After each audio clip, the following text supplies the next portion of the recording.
நம்மளுடைய இந்த அரசியல் பயணத்தில் மிக மிக மிக முக்கியமான ஒரு காலகட்டத்தில் நாம் இருக்கிறோம். நான் ஏன் இதை இவ்வளோ அழுத்தமாக சொல்கிறேன் அப்படின்னா,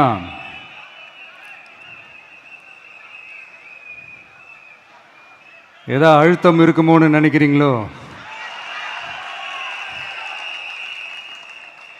அழுத்தமா நமக்கா?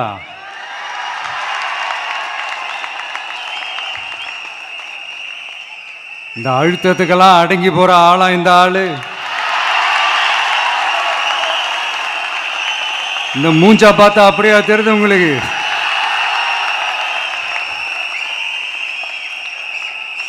அதனால் அப்படியெல்லாம் நடக்காது. அதுவும் முக்கியமாக நம்மக்கிட்ட அதெல்லாம் நடக்கவே நடக்காது. ஆனால் அழுத்தம் இருக்குதான்னு கேட்டிங்கன்னா இருக்குது. அது நான் இல்லைன்னு சொல்ல வரல. நமக்கு இல்லை, மக்களுக்கு. தமிழ்நாட்டை இதுக்கு முன்னாடி ஆண்டவங்களும் சரி பாஜகவுக்கு அடிமையாக தான் இருந்திருக்கிறாங்க.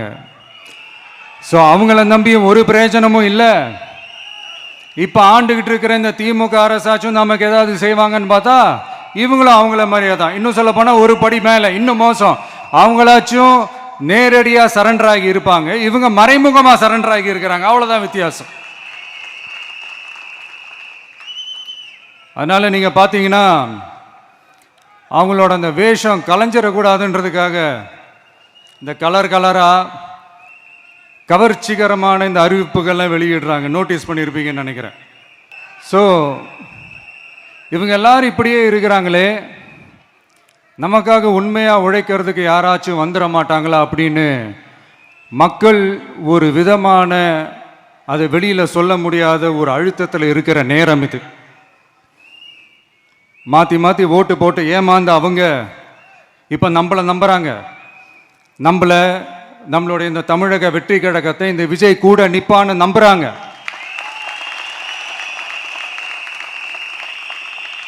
நம்மளை நம்புறவங்களுக்காக நாம நம்பிக்கையோடு இருக்கணும்ல. அப்படின்னா இது முக்கியமான மிக மிக மிக முக்கியமான ஒரு காலகட்டம் தானே.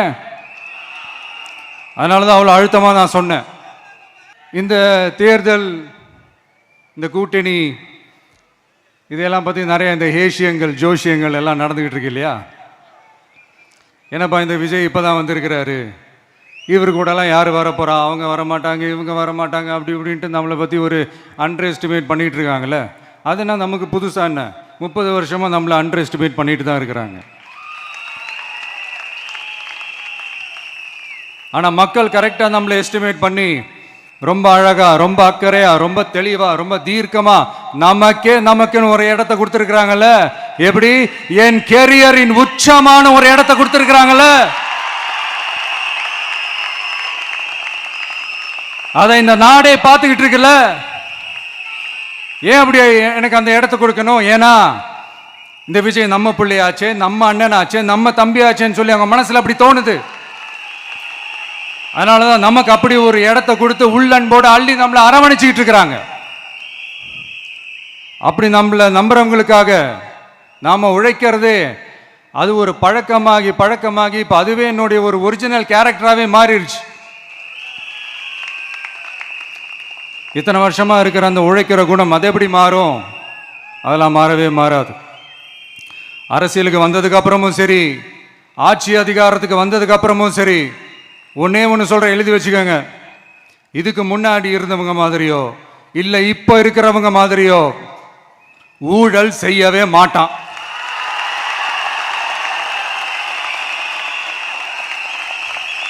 ஒரு பைசா தொட மாட்டான். எனக்கு அது அவசியமே இல்லை. புரிஞ்சுங்களா உங்களுக்கு?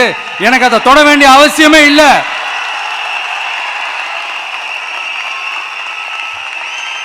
ஒரு துளி ஊழல் கரை கூட படியவே படியாது, படியவும் விட மாட்டான். நீங்க கேட்கலாம், இது என்ன சினிமாவா? இது என்ன முதல்வன் படமா? ஒரே நாள் நம்ம இவர் எல்லாத்தையும் கிளீன் பண்ணிடுவாரான்னு நீங்க கேட்கலாம். ஓகே, பிராக்டிகலா அது பாசிபிள் இல்லதான். But it is a process, right? It is a process.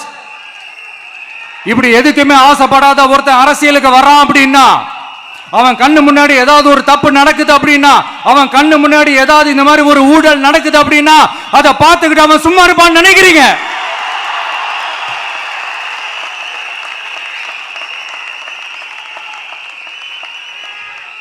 அதனால இந்த தீய சக்தியா இருக்கட்டும், இந்த ஊழல் சக்தியா இருக்கட்டும், ரெண்டு பேரும் தமிழ்நாட்டை ஆண்டவே கூடாது.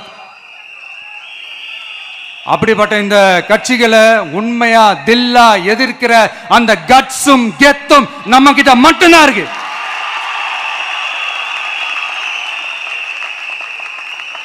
அதனால நீங்க என்ன சூழ்ச்சி நம்ம மேல பண்ணாலும், என்ன அழுத்தம் நீங்க கொடுத்தாலும், இந்த அடங்கி போறதுக்கோ, இந்த அண்டி பொழைக்கிறதுக்கோ, இல்ல இந்த அடிமையா இருக்கிறதுக்கால நாம அரசியலுக்கு வரல. என் மண்ணுக்கும் மக்களுக்கும் யார் என்ன தீங்கு செஞ்சாலும் அதை எதிர்த்து அவங்க கிட்ட இருந்து நம்ம மக்களை பாதுகாக்கிறதுக்காக தான் நம்ம அரசியலுக்கே வந்திருக்கிறோம். அண்ட் முக்கியமா தோழர்களே, மக்களுக்கு என் மேல மட்டும் நம்பிக்கை இருந்தா அது பத்தாது. என் கூட டிராவல் பண்ற என்னோட எல்லா தோழர்கள்கிட்ட அந்த நம்பிக்கை வரணும். அந்த நம்பிக்கை இல்லைன்னு நான் சொல்ல வரல, இருக்குது. ஆனா அதை தொடர்ந்து இருக்கிற மாதிரி நீங்க எல்லாம் நடந்துக்கணும். தப்பு பண்ண யாரா இருந்தாலும் தப்பிக்கவே முடியாதுன்ற அந்த ஒரு பயம் இருக்கணும். எல்லாரும் உங்களை தான் கேட்கிறேன், எல்லாரும் உண்மையா உழைப்பீங்கல்ல?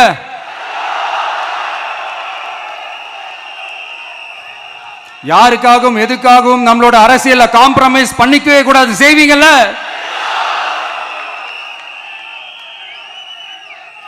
அண்ட் தயவு செஞ்சு எல்லாரும் கொஞ்சம் ஒற்றுமையா இருந்து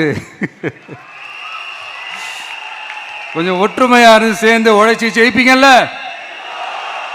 சரி, நமக்காக நம்ம மக்கள் கண்டிப்பா ஓட்டு போட்டு ஜெயிக்க வைப்பாங்க, அதில் எந்த மாற்று கருத்துமே கிடையாது. அப்படி ஜெயிக்கிறதுக்காக நாம் என்ன செய்ய போறோம்? மக்களிடம்னு செல்னு அறிஞர் அண்ணா அவர்கள் சொன்னதை ரொம்ப டீப்பாக சின்சியராக அடாப்ட் பண்ணுறதோட மட்டும் இல்லாமல் நம்மளோட அரசியலில் அதை செயல்படுத்தணும். அதுதான் முக்கியம். ஏன்னா இப்போ அரசியல் இருக்கிறவங்க அண்ணாவை மறந்துட்டாங்க. அண்ணா ஆரம்பித்த கட்சியும் அண்ணாவை மறந்து சுயநலமாக மாதிரி பல வருஷம் ஆச்சு. அண்ணா பேரில் இருக்கிற கட்சியும் அவரை மறந்து பல வருஷம் ஆச்சு. ஆனால் நாம அவரை மறந்துடக்கூடாது. மக்கள்கிட்ட போகணும், மக்களோட மக்களாகவே இருக்கணும், மக்களுக்காகவே இருக்கணும். அதுக்காக நாம் என்ன செய்ய போகிறோம், என்னெல்லாம் செய்ய போகிறோம், அதுக்காக தான் இந்த மீட்டிங். ஆரம்பிக்கலாமா? இந்த ரெண்டு கட்சிகள், ஆண்ட கட்சியாக இருக்கட்டும், இப்போ ஆள்ற கட்சியாக இருக்கட்டும், அவங்கள பொறுத்த வரைக்கும் பூத்துனா என்ன தெரியும்ல? அவங்கள பொறுத்த வரைக்கும் பூத்துனா கள்ள ஓட்டு போடுற இடம். ஆனால் நமக்கு, நம்ம டிவிகேவுக்கு அது ஒரு ஜனநாயக கூடம். அங்கே ஜனநாயகம் திருடுறாம நம்ம பார்த்துக்கிறணும். ஒவ்வொரு ஓட்டையும் நம்ம பாதுகாக்கணும். எப்படி பாதுகாக்கிறது? ஒவ்வொரு வீட்டில் இருக்கிற ஒவ்வொரு ஓட்டும் நமக்கு தானே ஃபர்ஸ்ட் கன்ஃபார்ம் பண்ணுங்க. எனக்கு தெரிஞ்சு தமிழ்நாட்டில் ஒரு 2.25 கோடி ரேஷன் கார்டுகள் இருக்கும்னு நினைக்கிறேன். அவங்க எல்லாரும் வேற வேற எந்தெந்த கட்சியில் இருந்தாலும் கட்சி வேறுபாடு எல்லாத்தையும் தாண்டி இந்த விஜய் அவங்க வீட்டில் ஒருத்தனா வாழ்ந்துட்டு இருக்கிறான். அவங்க குடும்பத்தில் ஒருத்தனா பார்த்துக்கிட்டு இருக்கிறாங்க. அதனால இந்த கட்சி கிச்சி எல்லாத்தையும் தாண்டி இந்த விஜய் கூட நிக்கணும்னு முடிவு பண்ணிட்டாங்க. அதனால அப்படி முடிவு பண்ண அவங்கள பாதுகாப்பா பூத்துக்கு கூட்டிட்டு வாங்க. நம்மளோட இந்த விசில் சின்னத்துக்கு ஓட்டு போட வைங்க.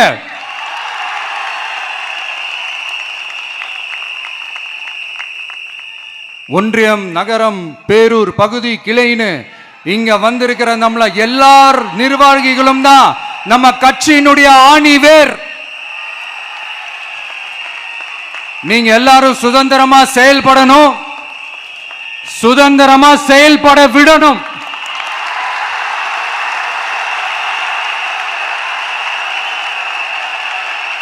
நீங்க ஒவ்வொருத்தரும் எனக்கு முக்கியம்.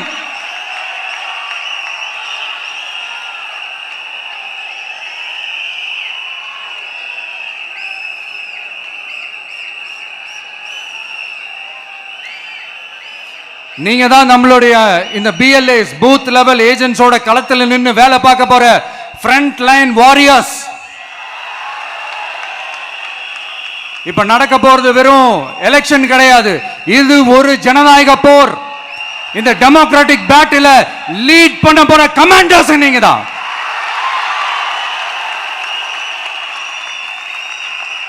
நான் ஏன் இது எவ்வளோ ஸ்ட்ரெஸ் பண்ணி சொல்றேன் அப்படின்னா, இந்த தீய சக்தி எப்படி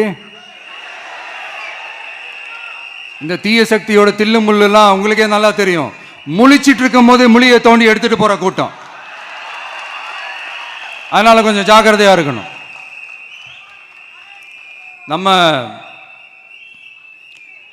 எலெக்ஷனுக்கு இன்னும் 3 மாசம் தான் இருக்குது, அவ்வளவு கூட இல்லைன்னு நினைக்கிறேன். இந்த 3 மாசத்துல நீங்க செய்ய போற அந்த களப்பணியில தான் நம்மளுடைய வெற்றியே இருக்குது.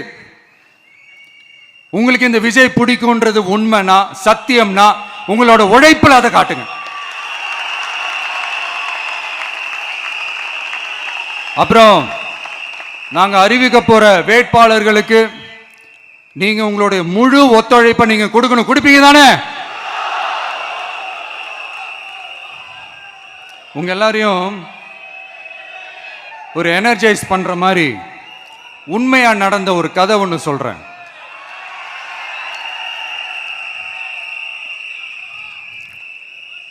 சொந்த நாட்டையே ஒரு கூட்டம் அபகரிக்குது. சொந்த நாட்டிலேயே இருக்க முடியாத அளவுக்கு ஒரு நெருக்கடி ஏற்படுது. ஸோ வேற வழி இல்லாமல் அந்த நாட்டை விட்டே வெளியே போய் வேற ஒரு இடத்துக்கு போய் காடு மலை அப்படி இப்படின்னு சுற்றி மறைஞ்சு வாழ வேண்டிய ஒரு சூழ்நிலை ஏற்படுது. என்னடா இப்படியே ஓடிக்கிட்டு இருக்குமேன்னு சொல்லிட்டு தன்னோட நட்பு சக்திங்க கிட்ட பேசி ஒரு பெரும் படையை திரட்டிக்கிட்டு அதிரடியாக ஒரு போரை நடத்தி அந்த நாட்டையே திருப்ப மீட்டு எடுத்தது யார் தெரியுமா? நம்ம கொள்கை தலைவர்களை ஒருத்தரான ராணி வேலு நாச்சியார் அவர்கள் தான். அவங்களுக்கு அந்த நட்பு சக்தியா கூட இருந்து உழைச்சது சின்ன மருது, பெரிய மருது, சையது, கார்கின்னு சொல்லிட்டு அந்த 3 பேரும் தான். ஆங்கிலேயர் படை, ஆற்காட்டு படை மாதிரி அந்த 2 பெரும் படையை அடிச்சு துவம்சம் பண்ணிட்டு அந்த நாட்டையை திருப்பி மீட்டு எடுத்தது வேலு நாச்சியார். அன்னைக்கு இருந்த ஆங்கிலேயர் படை, ஆற்காட்டு படை மாதிரி இன்னைக்கு என்னென்ன படை இருக்குதுன்னு உங்க எல்லாருக்குமே நல்லா தெரியும். அதனால அந்த 2 படை மட்டும் இல்ல, இன்னும் எத்தனை படை வந்தாலும் எதிர்த்து நின்று ஃபேஸ் பண்றதுக்கு ஒரு நல்ல தலைமையும் இத்தனை சக்திகள் என் கூட இருக்கும் போது, இத்தனை சின்ன மருது, இத்தனை பெரிய மருது, இத்தனை சையது, கார்கிகள் என் கூட இருக்கும் போது நம்ம நாட்டை நம்மளால மீட்டெடுக்க முடியாதான?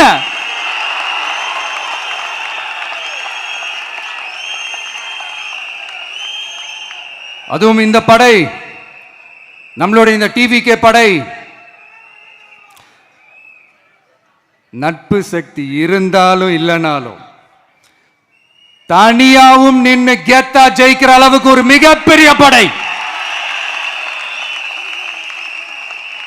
அதுலயும் ரொம்ப முக்கியமா இன்னைக்கு இந்த கூட்டத்துக்கு வரலனாலும் நான் அந்த போர்ல நடந்த அந்த கதை மாதிரி கட்ஸான குயில்கள் நிறைந்த பெண்கள் படையும் நம்மளோட இருக்கிறாங்க.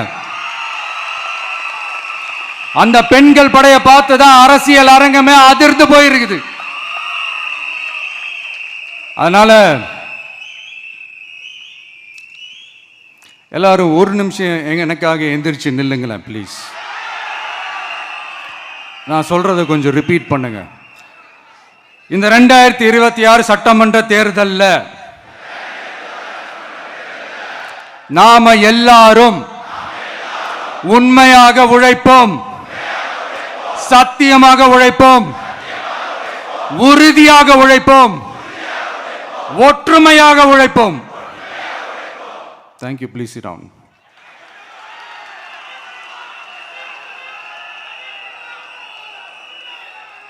உங்களோட இந்த வார்த்தையை நான் மனப்பூர்வமா நம்புறேன். நான் ஏற்கனவே சொன்ன மாதிரி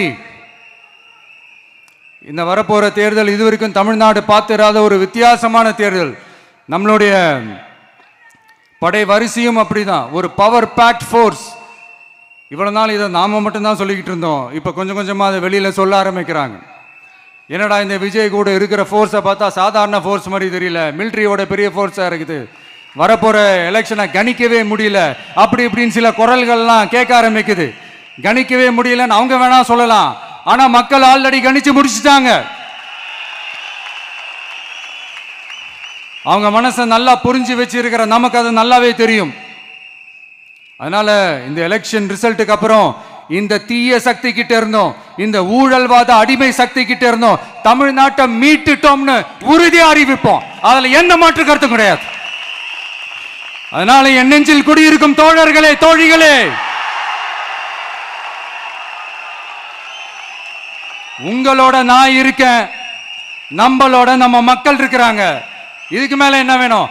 கான்பிடண்டா இருங்க, நல்லதே நடக்கும், வெற்றி நிச்சயம். மீண்டும் சந்திக்கும் வரை நன்றி, வணக்கம்.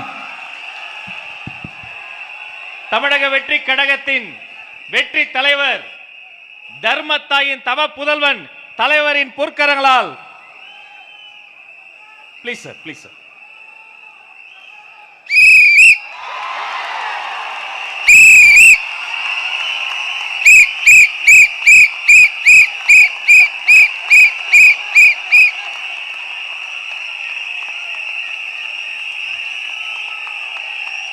நம்ம சின்னம் உங்கள் சின்னம், நம்மளுடைய வெற்றி சின்னம் விசில்.